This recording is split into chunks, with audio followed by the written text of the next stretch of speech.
जय हिंद दोस्तों, स्वागत है आपका आपके अपने परिवार में। कैसे हैं आप लोग, बताइए। चलिए आ जाइए। तो क्वेश्चन नंबर 11 की बात अगर हम करें यहाँ पर, तो क्वेश्चन नंबर 11 में क्या बोला है ज़रा पढ़ लीजिए। ये क्वेश्चन हमने आपको ट्राई करने के लिए दिया हुआ था और हमने कहा था कि आप बना करके लेकर के आएंगे। इसमें कहा गया है कि 5,19,500 रुपये की राशि को 7 से 4/5% प्रति वर्ष चक्रवृद्धि ब्याज पर उधार लिया गया है और 2 वर्षों में समान वार्षिक किश्तों में वापस भुगतान की गई है। जो हमारी किश्त है वो हमारी क्या है, ये हमसे क्वेश्चन में बोला गया है। तो अगर हम इस बात करें इस सवाल को लेकर के, ठीक है, तो इसमें ऐसा कुछ भी नहीं है कि जो आप नहीं बना सकते हैं। देखो दोस्तों, सारा जो खेल है वो हमारे पास में रेट का है। अगर आप रेट की बात करोगे तो रेट देखो कितना होगा, तो 5 × 7 35 और 4 39, यानी 39/5। और अगर हम देखेंगे यहाँ पर तो हम बोलेंगे 39/5%। ठीक है। और जब ये परसेंट हमारा आता है तो नीचे हमारा कितना आ जाता है, तो नीचे हमारे पास में 2 जीरो आ जाते हैं, यानी इतना आ जाते हैं।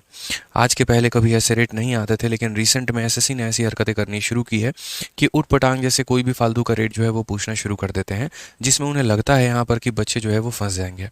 ठीक है। और ऐसे ही वो जान के ऐसा मतलब एक तरीके से तमाशा करते हैं। बट कोई फ़र्क नहीं पड़ता, हमें हमें यहाँ पर सिंपल फोकस करना है। पहली साल में हम यहाँ 500 रखेंगे, तो दूसरी साल में उसमें 39 जोड़ देंगे, तो ये 539 हमारा हो जाएगा। तो पहले साल में ये पैसा हमारा इतना हो गया। अब दूसरे की बात करें तो इसका स्क्वायर हमें करना है। तो अगर हम इसका स्क्वायर करेंगे तो 5 का स्क्वायर 25 हो जाएगा और 2 जीरो का स्क्वायर 4 बार 0 हो जाएगा। और यहाँ अगर हम 539 का स्क्वायर करेंगे तो हम यहाँ पर ये बोलेंगे 539 इंटू हमारा 539। हम लोग मल्टीप्लाई नहीं करेंगे, कोई आवश्यकता हमें नहीं है मेरे भाई मल्टीप्लाई करने की, क्योंकि हमें भी यहाँ पर पता है कि जो यहाँ प्रिंसिपल होगा वो यहाँ पर इसका देखो अल्टीमेटली अगर मैं बात करूँ यहाँ पर तो क्या कहानी होती है। पहले साल में वैल्यू ये होता है और दूसरे साल में जो वैल्यू होता है वो 500 का स्क्वायर से लेकर के मेरे भाई 539 का स्क्वायर हो जाता है। अब जैसे हमें पता है कि ये हमारा इंस्टॉलमेंट है और इन दोनों को हमें बराबर करना है, तो अगर इन दोनों को हमें बराबर करना है तो हमें क्या करना होगा, मल्टीप्लाई करके बराबर करना होगा। तो जैसे अगर 539 का स्क्वायर है तो यहाँ पर भी क्या करेंगे, यहाँ पर भी 539 का स्क्वायर हम बनाएंगे मल्टीप्लाई करके। ठीक है। और यहाँ पर भी हम क्या करेंगे, तो यहाँ पर भी हम 539 को मेरे भाई मल्टीप्लाई करके बनाएंगे। क्लियर हो गया ये बात यहाँ पर। तो ये 539 का स्क्वायर है तो ये भी हमारा 539 का स्क्वायर बन जाएगा, क्योंकि इंस्टॉलमेंट जब तक बराबर नहीं होती है बात हमारी बनती नहीं है। ठीक है। अब हम देख लेते हैं यहाँ पर कि जो है एक तरीके से वैल्यू वो कितनी है। तो इसको इसके साथ मल्टीप्लाई करने पे हमारा क्या बनेगा वो देख लो। तो 5 इंटू मतलब एक तरीके से वैल्यू है ना, मैं थोड़ा छोटा कर देता हूँ इसे सवाल को। ठीक है। तो थोड़ी थोड़ी चीज़ें जो हैं वो हमारी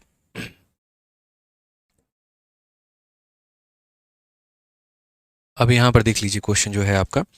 तो जैसे हमने कहा आपको कि यहाँ पर हमने क्या कर दिया है, तो यहाँ पर हमने इंस्टॉलमेंट को बराबर कर दिया है। अब अगर हमने इंस्टॉलमेंट को बराबर कर दिया है तो ये वाली वैल्यू और ये वाली वैल्यू का सम देखो, तो बोलोगे सर 5 × 9 45 का हमारा देखो 2 जीरो तो हमारा आ जाएगा। 5 × 9 45 का 5 4 पास में, 5 3 15 4 19 का 9 एक पास में, 25 और एक हमारा हो जाएगा 26। ये हमारा पैसा हो गया, ये हमारा मतलब पहले साल का प्रिंसिपल।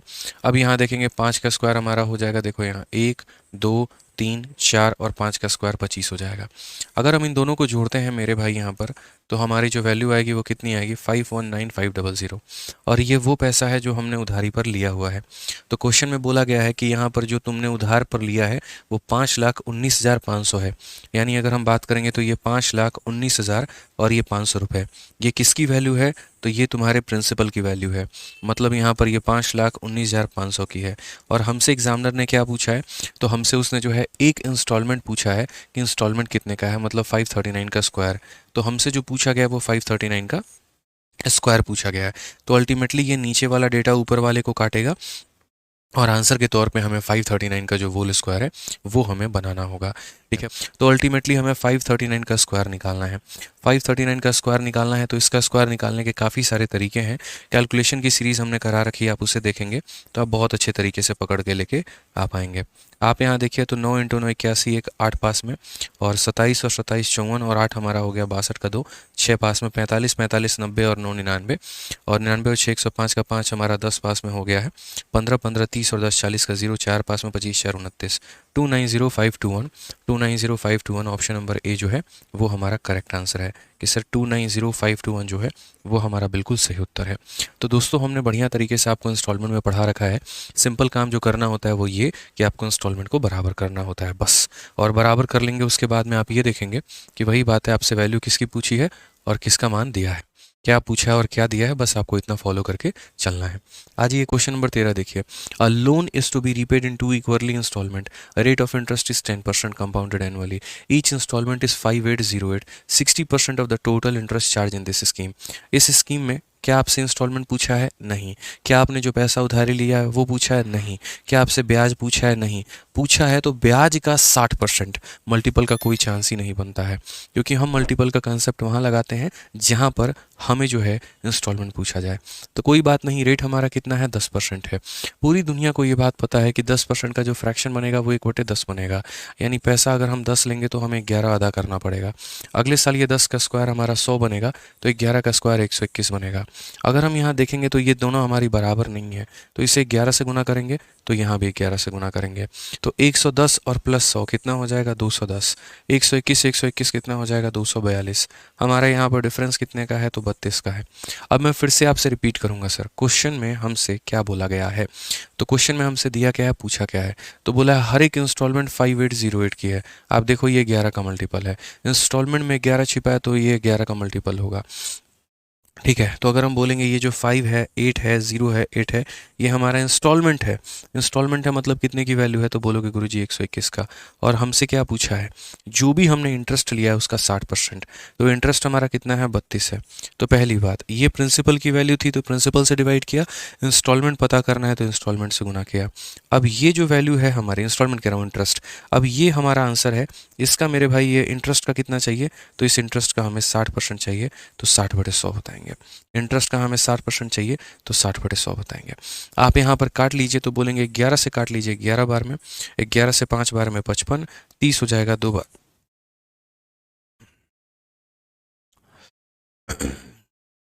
48 बार में कटेगा। ठीक है, और यहाँ पर अगर हम देखेंगे तो हम क्या बोलेंगे, आप यहाँ पर और काट सकते हैं, तो एक नियरेस्ट में आपको जाना पड़ेगा मल्टीप्लाई करके। तो आप यहाँ पर बोलेंगे सर देख लीजिए ये हमारा 42 है और ये हमारा कितना है, तो बोलेंगे सर 48 और इंटू कितना हो जाएगा? 6 दूनी 12 और 6 तिरक 18 एक 19 यहाँ पे, और बट्टे में कितना हो जाएगा? 10। मल्टीप्लाई कर लो और उसके बाद में 10 से भाग कर दो। 48 का 2 गुना 96 होता है, तो हमारे पास में 6 और 9 हमारे पास में रहेगा।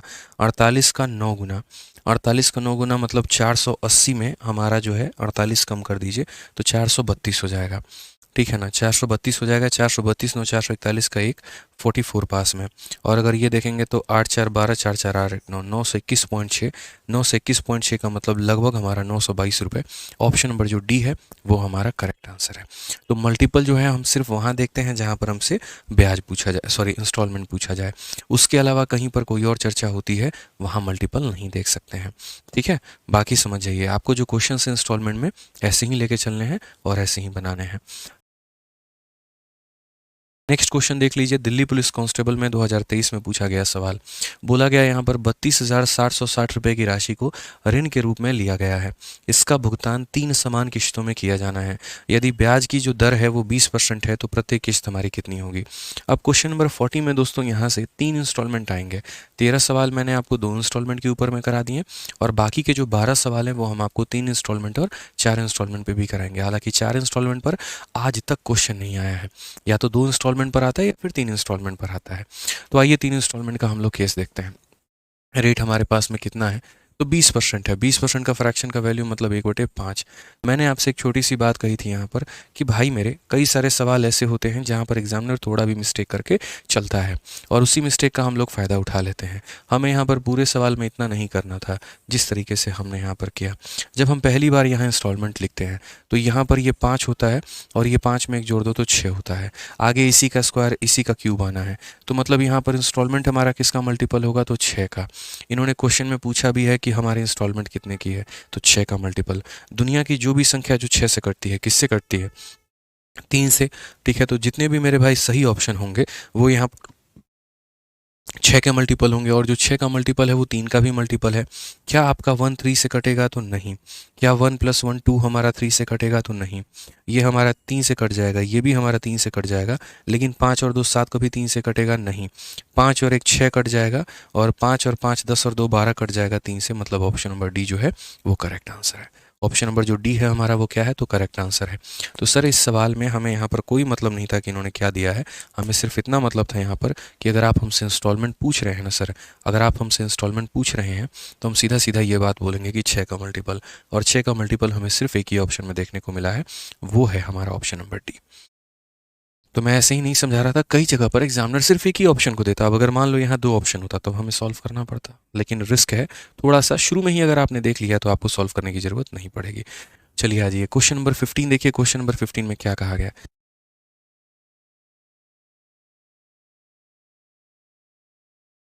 आ जाओ भाई, नेक्स्ट क्वेश्चन देखें। यहाँ पर अगला सवाल क्या बोला गया है, जरा पढ़ो।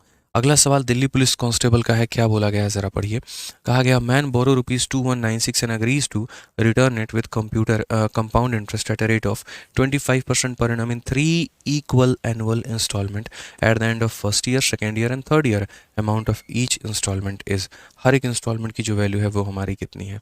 अगर हम रेट देखें तो 25/4 यानी 1/5, 5 का मल्टीपल होगा, और 5 का मल्टीपल तो फिलहाल मुझे यहाँ पर ऑप्शन नंबर बी दिख रहा है, ये हमारा आंसर होगा। सीधा मल्टीपल के आधार पर कर सकते हैं, समझे। अब आप बोलेंगे गुरुजी कैसे, देखो मेरे भाई, रेट तुम्हारे पास में 25% है, 25% को तोड़ोगे तो 1/4 होगा।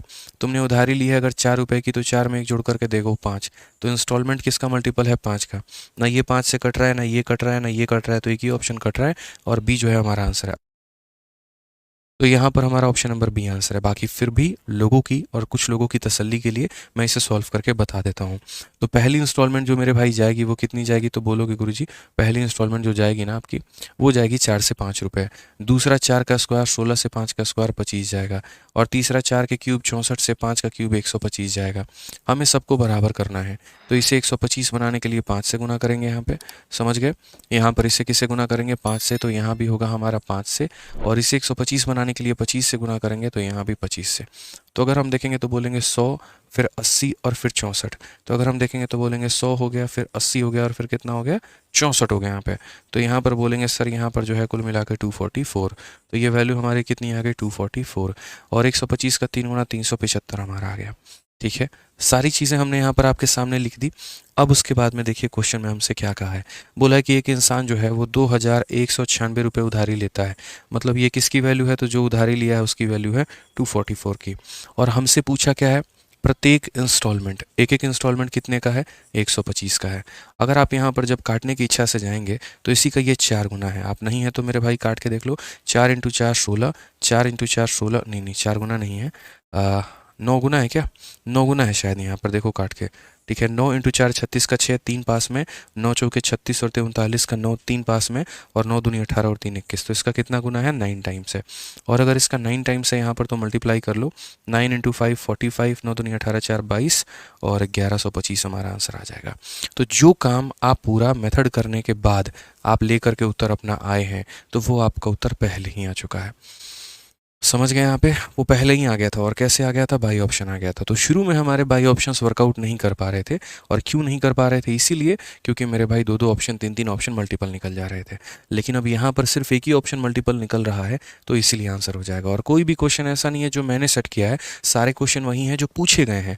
तो कई बार एग्जामिनर सिर्फ एक ही ऑप्शन को मल्टीपल के फॉर्म में देता है, और कई बार वो 2-3 ऑप्शंस के मल्टीपल के फॉर्म में देता है। पढ़ा लिखा एग्जामिनर है, उसको पता है कि बच्चे कहाँ कहाँ पे मौज ले सकते हैं, तो वहाँ पर जो है मेरे भाई ढंग से ऑप्शन सेट कर देगा। और मान लो कि कोई ऐसा है कि नहीं जो थोड़ा सा बच्चों के हित में सोचता है, तो वो सिर्फ एक ही ऑप्शन देता है, कि देखते हैं कितने लोग दिमाग लगा पाते हैं। ठीक है, आ जाओ चलो नेक्स्ट क्वेश्चन की बात करते हैं, क्या बोला गया पढ़ो। 18 नंबर सवाल। A man borrowed a certain sum and agree to pay it by ₹4,000 at the end of first year, इतना at the end of second year, if rate of interest is annually is 10% per annum, find the सम। अब यहाँ से थोड़े से जज्बात बदलेंगे आपके। अब तक मैंने क्वेश्चन नंबर 13 तक 2 इंस्टॉलमेंट वाले सवाल करवाए, उसके बाद मैंने कुछ क्वेश्चन आपको 3 इंस्टॉलमेंट वाले करवाए। अब यहाँ से जो मैं सवाल करवाऊंगा उसमें अलग अलग इंस्टॉलमेंट होगा। जैसे एक इंसान है, उधारी पर पैसा लेकर के आया है, और उसने क्या डिसाइड किया है कि मैं पहले साल के अंत में 4,000 रुपये दूंगा, और दूसरे साल के अंत में 7,700 रुपये दूंगा, और अपना मैं मामला पूरा का पूरा फिट कर लूँगा। ठीक है, यदि उस इंसान का रेट जो है वो 10% है, तो बताओ कितने पैसे उसने उधार लिए थे। सर इस सवाल को है ना, आप एक नहीं, दो नहीं, 3-3 मेथड से आप बना सकते हैं, बस थोड़ा सा आपको समझना पड़ेगा। ठीक है, अगर आप मेरे से पूछेंगे सर एकदम बेसिक से बताइए, एकदम मेथड से बताइए, तो देखिए हम आपको बताते हैं। सबसे पहले मान लीजिए कि वो इंसान जो है यहाँ पर पी नाम का पैसा उधार लेकर के आया है, ठीक है। 10% की जो फ्रैक्शन वैल्यू होती है वो हमारी कितनी होती है, 1/10 होती है। यानी हम 10 रुपया उधारी पर लेकर के आएंगे तो उसमें 1 रुपया का ब्याज लगाएंगे। जितने लोगों का ध्यान इधर उधर है, कोई और नोटिफिकेशन पर है या कुछ और देख रहे हो, 2 मिनट के लिए अपना ध्यान छोड़ो और इस सवाल पर आओ, क्योंकि अगले 4 सवाल सिर्फ और सिर्फ इसी टाइप पर हैं। और ये वो सवाल है जो मेरे भाई बच्चे को ऐसा लगता है कि कंपाउंड इंटरेस्ट का है, लेकिन ये बनता है इंस्टॉलमेंट के ऊपर पे, और तगड़ा सवाल है। अब कैसे बनेगा ज़रा वो देख लो। दिया गया है इंस्टॉलमेंट में, बनता है कंपाउंड इंटरेस्ट के मेथड से। और ये कैसे है वो समझो। मान लीजिए कि इसमें जो पैसा आपने लिया है वो पी लिया है। अगर आज के समय आप इसे लौटाते हो तो 10 रुपये बनेंगे, लेकिन अगर 1 साल के बाद में लौटाओगे तो उसमें 1 रुपये का ब्याज जोड़ करके 11 रुपये देना होगा। यानी ये अपने आप का 11/10 हो जाएगा। तो अगर आज मैंने इतने रुपए लिए हैं तो 1 साल के बाद में ये हमारा इतना हो जाएगा। क्वेश्चन में कहा गया कि a man borrowed a certain sum and agreed to pay it by इतना at the end of first year. पहले साल के अंत में वो 4,000 रुपये दे देता है। तो जैसे मानो मैं 10,000 रुपये लेकर के आया था, 1 सालों के बाद में वो अपने आप का 11/10 यानी 11,000 हो गया। उसमें से मैंने अब मान लीजिए यहाँ पर 4,000 रुपये यहाँ पर दे दिए, बैंक को इतना रुपया दे दिया। अब जो पैसा मेरे पास में बचेगा, मानो 11,000 में से 4,000 निकाल दो, कितना हो जाएगा, 7,000 हो जाएगा।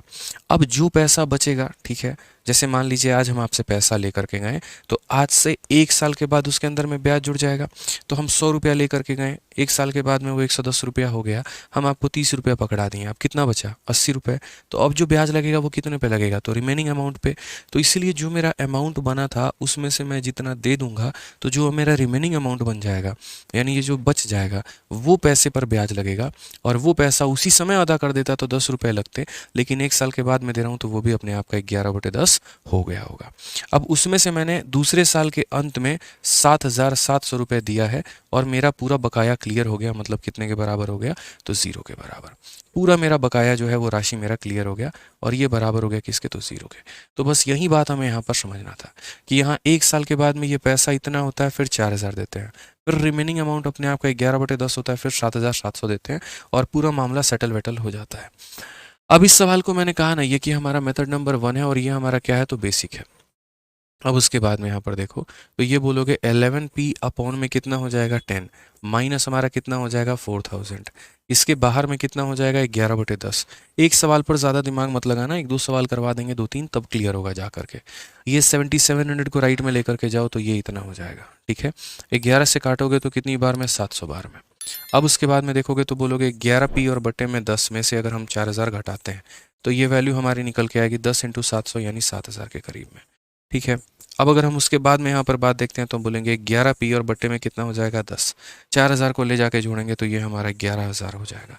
11 से काटेंगे यहाँ पर तो 1,000 बार में कटेगा, और 1,000 बार में कटेगा तो प्रिंसिपल 10 × 1,000 कितना हो जाएगा, 10,000 हो जाएगा, और ये हमारा करेक्ट आंसर होगा। कौन सा ऑप्शन होगा, तो डी फॉर देवसेना हमारा बिल्कुल सही उत्तर है। तो सर ये छोटी सी बात को आपको समझना पड़ेगा सर, ठीक है। ये छोटी सी बात को आपको समझना पड़ेगा कि 1 साल के बाद में पैसा इतना हुआ था, फिर आपने पेमेंट कर दी, तो जो पेमेंट कर देते हैं उसे माइनस कर दो, फिर उसके बाद अगले साल पूरा अपने आप का 11/10 होगा, फिर उसमें से माइनस कर दो। इस तरीके से चलता है। अब मैं आपको कहता हूँ दूसरा तरीका, यहाँ पर आप समझिए, दूसरा तरीका आप यहाँ पर लगाइए कि आपको ऐसे करना ही नहीं है। अब आपको थोड़ा दिमाग लगाना है जो भगवान ने दिया, हालांकि नहीं है आपके पास दिमाग तो कोई बात नहीं है, आप हमारा मेथड देख लीजिए, दिमाग आ जाएगा ऑटोमेटिक। अब दूसरा तरीका, अगर मैं आपके जगह पेपर में होता तो मैं जीवन में ऐसा काम बिल्कुल नहीं करता। मैं यहाँ पर जो है सबसे पहले ऑप्शन का इस्तेमाल करता। कौशल त्यागी, एक बार तुम दोबारा से यहाँ पर देख लेना 17 नंबर सवाल, पीछे करके रिवाइंड करके तुम्हें समझ में आ जाएगा, ठीक है ना। तो अगर मैं आपकी जगह पर होता तो मैं अब ऑप्शन का इस्तेमाल करता, जिसे हम कहते हैं मेथड नंबर 2। अब मेथड नंबर 2 में हम ऑप्शन का इस्तेमाल कैसे करते हैं, तो यहाँ पर बोलते हैं सर देखिए, सबसे पहले उस ऑप्शन को लीजिए जिसके पास में ज़्यादा जीरो हैं, जैसे ऑप्शन नंबर डी हो गया। ज़्यादा जीरो हो गए हैं जिनके पे सॉल्व करना बहुत आसान है, ठीक है। तो जैसे मान लीजिए मैंने ऑप्शन नंबर डी को उठाया और मैंने कहा यार मैंने 10,000 रुपये लिए थे, अगर मैं 10,000 रुपये लेता हूँ तो 1 साल के बाद में ये कितना बन जाएगा, तो अपने आप का 11/10, यानी ये बन जाएगा मेरे भाई 11,000 रुपये, ठीक है। तो 1 साल के बाद में ये कितना बन गया, 11,000। आपने कितने की पेमेंट कर दी, 4,000। तो अगर आप इसमें से 4,000 रुपये की पेमेंट कर दोगे तो अब आपके पास में कितना बचेगा, 7,000। कितना बचेगा, 7,000। अब फिर से 7,000 रुपये अपने आप का 1 सालों के बाद में कितना हो जाएगा, 11/10, यानी मेरे भाई यहाँ पर 7,700 हो जाएगा। और आप उसमें से कितने की पेमेंट कर रहे हो, 7,700। बचा कितना, 0। यदि कुछ नहीं बचेगा तो जो उठाया है वो सही ऑप्शन है। लेकिन अगर कुछ भी बच जा रहा है, 1 रुपये, 2 रुपये, 5 रुपये, 10 रुपये, 1000 रुपये, लाख रुपये, तो तुम्हारा जो ऑप्शन उठाया गया है वो गलत उठाया गया है। जैसे आप 9000 को पिक करके देख लो। अगर मान लीजिए आप 9000 रुपये उधार लिए थे, तो 1 सालों के बाद में वो अपने आप का 11/10 यानी कितना हो जाएगा, 9900 हो जाएगा। इसमें से आपने 4000 मान लीजिए आपने दे दिया, तो आपके पास में जो वैल्यू है वो 5900 है। अब वो 5900 फिर 1 सालों के बाद में अपने आप का 11/10 होगी, और 11/10 होगी तो ये कितने के बराबर, 0। ठीक है, 0 + 9 9 9 5 14, और ये हमारा इतना। अब इतना तुम्हारा बचा है और दे तुम 7700 रहे हो, कहाँ पॉसिबल है? ये दोनों अमाउंट तो पॉसिबल ही नहीं है।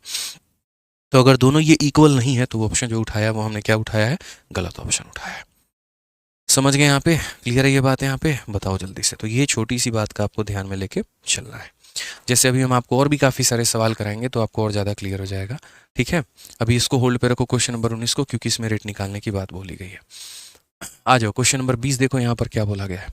एक आदमी 9000 रुपये 10% वार्षिक चक्रवृद्धि ब्याज दर पर उधार लेता है। प्रत्येक वर्ष के अंत में वह 3000 रुपये वापस कर देता है। तीसरे वर्ष के अंत में उसे और कितना भुगतान करना चाहिए कि संपूर्ण राशि जो है वो भुगतान हो जाए? मैं अभी यहाँ पर देख रहा हूँ कुछ और हमारे पास में सवाल हो। ठीक है, तो हमारी बात क्या बनेगी? हाँ, ये वाला क्वेश्चन नंबर 22 जो है ये सेम वही है जो भी मैंने आपको करवाया। और कौन सा क्वेश्चन है मेरे भाई यहाँ पर? जैसे हमने 18 वाला क्वेश्चन करवाया था ना, तो ये 18 नंबर का ही फोटोकॉपी है। और कौन सा है यहाँ पर? तो 22 नंबर है। आप देख लीजिए, सेम यहाँ पर ये 22 नंबर सवाल यहाँ पर है। अब 22 नंबर सवाल को आप देखेंगे तो एक इंसान पैसा को उधार लेता है। A man borrowed a sum of money and agree to pay off by इतना at the end of first year and इतना at the end of second year. अगर हमारा इंटरेस्ट 5% का है तो जो हमारा सम होगा वो कितना होगा? एक काम करो, ज़रा दोनों को जोड़ो यहाँ पर, तो ये तुम्हारा 8600 के करीब में आएगा। और अगर 8600 के करीब में आएगा तो यहाँ पर कभी भी जो है मतलब बहुत 8000 जो वैल्यू है वो हम वाजिब मानेंगे। जैसे मुझे अगर ऑप्शन उठाना होगा तो मैं ऐसे मान के चलूँगा कि यार मैंने दोनों पैसे को जोड़ा तो लगभग 8600 के करीब में आ रहा है। तो क्यों ना हम एक काम करें, हम 8000 को माने कि हमने 8000 रुपये उधार लिया है, जिसमें 600 रुपये का ब्याज लग करके वो इतना हो गया। तो ऑप्शन भी चेक करना होगा, तो वो हम कौन सा ऑप्शन चेक करेंगे? तो यहाँ पर पहले 8000। तो मैं आपके सामने एक बार ऑप्शन नंबर बी को उठा करके चेक करता हूँ। मेथड 1 मैंने आपको बता दिया है। देखिए, अगर इस पे मेथड नंबर 1 से करेंगे तो मेथड नंबर 1 से कैसे करेंगे पहले वो देख लीजिए। तो आप यहाँ बोलेंगे गुरुजी पैसा जो लिया है हमने कितना लिया है? पी नाम का पैसा लिया है। ठीक है, 5% की जो वैल्यू होती है वो हमारी 1/20 होती है। अगर मैं उस पैसे को उसी समय निपटा देता तो मुझे 20 रुपये देने होते। 1 सालों के बाद में दे रहा हूँ तो 1 रुपये का ब्याज जोड़ करके इतना देना होगा। तो 1 साल के बाद में ये पैसा इतना बन जाएगा। इसमें से मैंने कितना दे दिया है? तो 4200 दे दिया है। ठीक है, अब जो मेरे पास में रिमेनिंग अमाउंट बचेगा कि टोटल अमाउंट में से पे करने के बाद में जो रिमेनिंग आएगा वो रिमेनिंग 1 सालों के बाद में अपने आप का 21/20 हो जाएगा। ठीक है, और फिर से मैं यहाँ पर 4410 की पेमेंट करूँगा तो हमारा 0 हो जाएगा। तो ये हमारा क्या है? तो मेथड नंबर 1 है कि ये पैसा अपने आप का 21/20 हो गया, इतने की पेमेंट कर दी, फिर बचा हुआ अमाउंट अपने आप का 21/20 हो गया, फिर इतने की पेमेंट कर दी और मामला हमारा सेटल हो गया। आप सर इसको बनाओ, बेसिक से आपको बनाना है, आपका आंसर आएगा। मैं तो बेसिक से नहीं जाने वाला हूँ, मैं आपको सीधा क्या बोलूँगा कि बेसिक हमने बता दिया, कैलकुलेट तुम खुद कर लेना। हम यहाँ पर तो सीधा मेरे भाई बाई ऑप्शन चलेंगे। तो अगर हम बाई ऑप्शन चल रहे हैं तो मान लीजिए कि हम यहाँ पर जो है मेथड नंबर 2 में बाई ऑप्शन से अगर हम जाने की बात कर रहे हैं तो बाई ऑप्शन में क्या उठाएंगे? तो बाई ऑप्शन में पहला ऑप्शन हम 8000 उठाएंगे। अगर हम देखेंगे तो 8000 रुपये हमने बैंक से लिए थे, जो कि अपने आप में 20 की वैल्यू थी, और हमें निकालना कितने का है? तो 21 का। 20 से अगर हम काटेंगे तो 400 बार में, तो ये हमारा जब मल्टीप्लाई होगा तो ये हमारा हो जाएंगे सर 8400 रुपये। कितने हो जाएंगे? 8400। इसमें से हमने बैंक को 4200 रुपये दे दिए यार। कितना दे दिया? तो 4200। तो मेरे पास में बचा कितना? 4200 रुपये।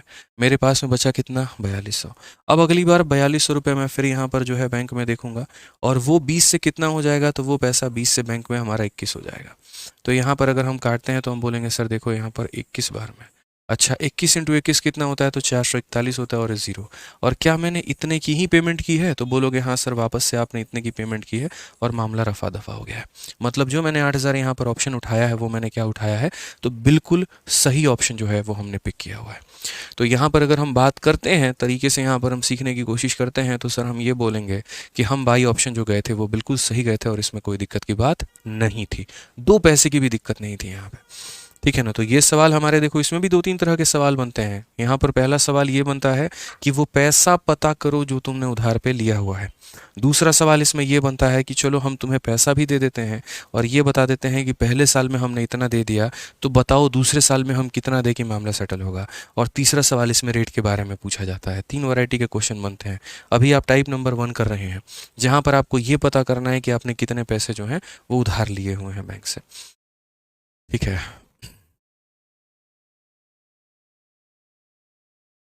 हाँ जी, अब उसके बाद में यहाँ पर आप इसमें टाइप नंबर 2 में चलिए।